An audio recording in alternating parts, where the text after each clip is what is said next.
አሰላሙ አለይኩም ወራህመቱላሂ ወበረካቱ። እንዲሁም ክርስቲያን ወገኖቼ ሰላም ብያለሁኝ።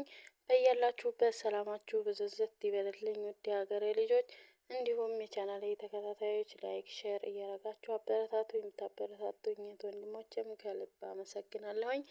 ቤተሰብ ያልሆናችሁ ደግሞ ሰብስክራይብ በማድረግ የደወል ምልክቷን በማጥቆር ቤተሰብ እንሆንላለሁኝ።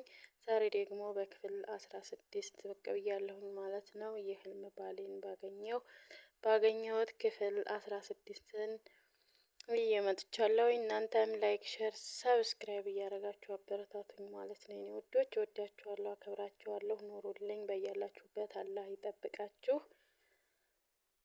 ክፍል 16 በህይወታችን ውስጥ ወሳኝ የሆነ ሰው ሲኖር ህይወትን ቀላል ያደርግልናል። የመኖር ጉጉታችን ያሸቅባል። ከአለሜ ጋር በሐላል የምንቆራኝበትን ቀን በናፍቆት እጠባበቃለሁ።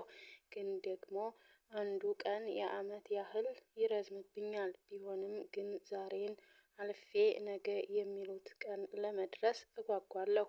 ምክንያቱም የአንዷ ቀን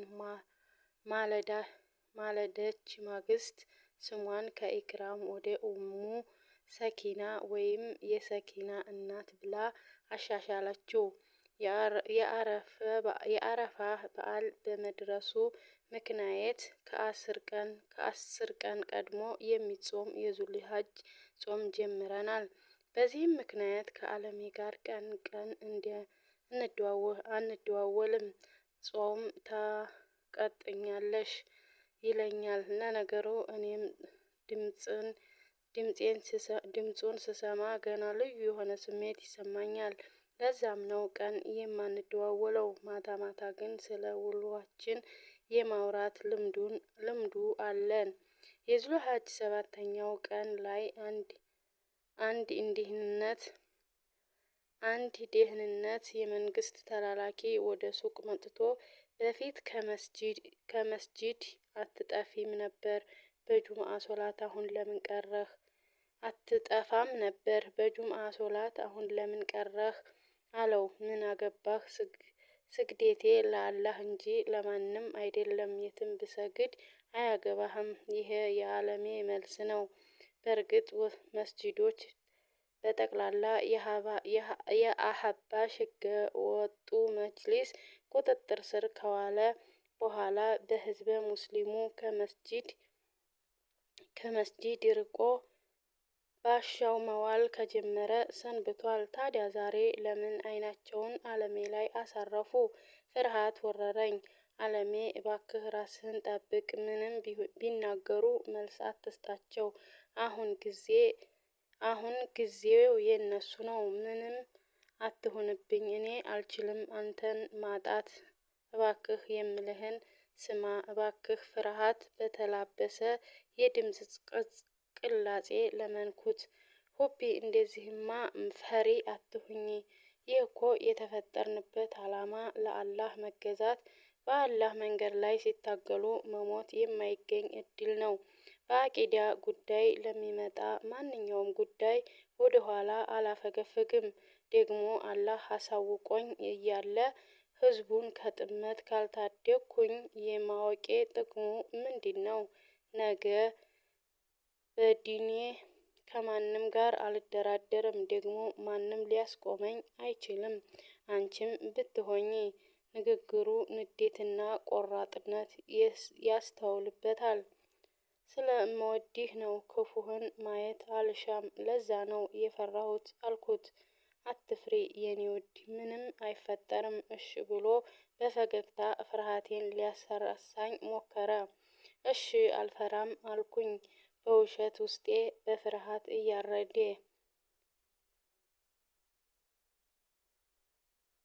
ስልኩን ዘግቼ በሀሳብ ርቄ ተጓዝኩ። በዚህ በአቂዳ ጉዳይ ከሚሴ፣ ባቲ፣ ገርባ፣ ደጋን፣ ደሴን ጨምሮ የተገረፈና የታሰረ ወጣት እጅግ በጣም ብዙ ነው። ግርፊያና እንግልት የበዛበት ወጣት እምቢ ለዲኔ ተጋዳይ ዲኔን ጠባቂ ነኝ ያለም ሸፍቶ ከቤቱ እንደወጣ ቀርቷል። ልጆቻቸው እምጥ ይግቡ ስምጥ ያልታወቀ እርማቸውን እንዳያወጡ መርዶ አልመጣላቸው አሉ ብሎ ተስፋን አይሰንቁ አድራሻቸው አይታወቅ የውሃ ሽታ ሆኖባቸው የልጅ ናፍቆት እሳት ውስጣቸው ተቀብሮ ረመጡ እያቃጠላቸው የሚኖሩ ወላጆች ቁጥራቸው ብዙ ነው። እኔም የዚሁ የድብደባ ሰለባ የሆነን አንድ የከሚሴ ወጣት ሕግን ሳያውቁ ሕግ እናስከብራለን በሚሉ ዩኒፎርም ለባሾች ተደብድቦ ደሴ ሆስፒታል ሕይወቱ ስታልፍ በዓይኔ አይቻለሁ። ይህን ሳስታውስ ልቤ መምታት ያቆመች መሰለኝ፣ ሰውነቴ መንቀጥቀጥ ጀመረ፣ እንባዬ ያለማቋረጥ ይፈሳል። ለምን ዛሬ እይታቸውን ወደ ዓለሜ አረጉ? ምን እያቀዱበት ነው? ምን ሊያደርጉት አሰቡ? ይሄን ሳውጠነጥን ጉልበቴን ቡርክ ያዘኝ። ማሰብ ማቆም ፈለኩ ግን አልቻልኩም። በጭንቀት ስባዝን የፈጅር አዛን የሶላት ጥሪ ድምፅ ሰማሁ። ተነስቼ ከሰገድኩ በኋላ እጆቼን ከፍ አድርጌ አላህን ተማጸንኩ። ዓለሜን ከተንኮለኞች ሴራ ጠብቅልኝ፣ ካንተ ውጭ ማንም የለኝም ብዬ ወደ ጌታዬ አድርስልኝ ጥሪዬን አስተጋባሁ። ጠዋት ክላስ ስለነበር ወደ ክላስ ሄድኩኝ፣ ግን ተረጋግቼ መማር አልቻልኩም። ዓለሜን አስረው ሲገርፉት ይታየኛል። ዓይኔ በእንባ ይሸፈናል። ለምን ክላስ እንደተቀመጥኩ አልገባኝም። ምን እየተባለ እንደሆነ አልሰማም። ደንዝዣለሁ። ከክላስ እንደወጣሁ ደወልኩ። ጾሙ እስከምንጨርስ ቀን ላናወራ ተስማምተናል፣ ግን አላስቻለኝም። ደህንነቱን ያሳስበኛል። የደወልኩት ማታ ነገረኝ። ጉዳዩ አስጨንቆኝ እንደሆነ ገና ሳልነግረው ገብቶታል። ሆቢ ምንም እኮ የሚያስጨንቅ ነገር የለም፣ ሁሉም ነገር ሰላም ነው። እኔን አንቺ እንደምታስቢው ሊያስሩኝ ቢፈልጉ ያኔ ገና ከጅምሩ ያስሩኝ ነበር። ያው አንዳንድ ጉረኛ ሰው አለ አይደል? የደህንነት መሆኑን አውቄ እንዳጎበድድለት ፈልጎ አልተሳካለትም እንጂ ሌላው ምንም ችግር የለውም አታስቢ። እሺ ሀቢብቲ አለኝ።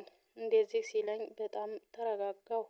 ኡፍ አልሐምዱሊላህ። ታውቃለህ እንዴት ጨንቆኝ እንደነበር።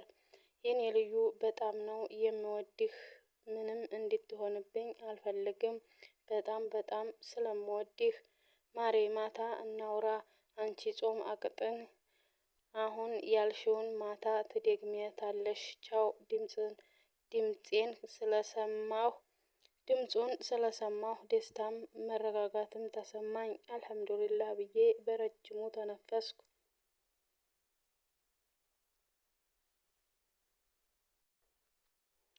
ማታ ቤት ሲገባ ደወለልኝ። ቤት ገባሁ ሲለኝ የት ቤት ብዬ ጠየቅኩት። ማለት የፈለግኩት ቤተሰቦችህ ጋር ወይስ የተከራየኸው መሆኑ ገብቶታል። አይ ቤተሰብ ጋር። እኔ ብቻዬን መኖር አልለመድኩም፣ ይጨንቀኛል። አንቺ ስትመጪልኝ አብረን ነው አዲሱ ቤታችን ምንገባው። አንቺ ካዘዝሽኝ ግን ትዕዛዝሽን እፈጽማለሁ አለኝ። ንግግሩ አስፈነደቀኝ። የቀኑን ንግግሬን አሁን እንዲደግምለት ጠየቀኝ። በደስታ ደገምኩለት። በጣም ተደሰተ። ወደፊት አብረን ስለሚኖረን ሕይወት፣ ስለምንወልዳቸው ልጆች ብዛት እያወራን ነገን በጉጉት እንድንጠብቅ አደረገኝ። ሁሉም ነገር በንፋስ ፍጥነት አልፎ ያቺ አብሮነታችን አንድ ብሎ የሚጀምርበት ቀን በደረሰ ብዬ ተመኘሁ። የአረፋ በዓል ዋዜማ ደረሰ። ግቢ እንደ ቤት አይሆንም። ሁሌም ቢሆን ግቢ አንድ አይነት ነገር ነው። ከምግብ ውጭ ሌላ ምንም ተጨማሪ ዝግጅት የለም። ከጀማአ ልጆች ጋር በዓሉን ለማክበር አሰብን። አስበን ነበር። የዶርምም ልጆች እራታችን ሙስሊም ነን፣ ሁለቱ ናቸው ክርስቲያን። ዩዲት ለምን እዚሁ ዶርም ውስጥ አናከብርም በዓል እናስመስለው ስላለች እዛው አንድ ላይ ልናከብር ተስማማን።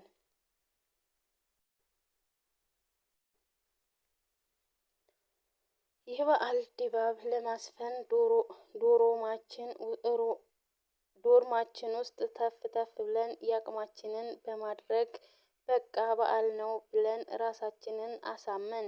ምሽቱን ለዘመድ ጓደኞቼ ቀድሜ የእንኳን አደረሳችሁ መልእክት አስተላለፍኩ። ጠዋት የሱቤህ የሰላት አዛን ጥሪ አስከትሎ ብዙም ሳይቆይ ለበይክ አላህ ለበይክ ላ ሸሪከ ለበይክ ንኢል ሐምዳ ወኒዕመተል ለከወል ሙልከ ላ ሸሪከ ለክ ሚነል አይዲ ሀቢብቲ የዓለሜ ጽሑፍ መልእክት ነበር። አንብቤ እንደጨረስኩ ደወልኩለት። የአረፋ ሶላት ቶሎ ነው የሚሰገደው፣ ምክንያቱም እርድ ከስግደት በኋላ ስለሆነ።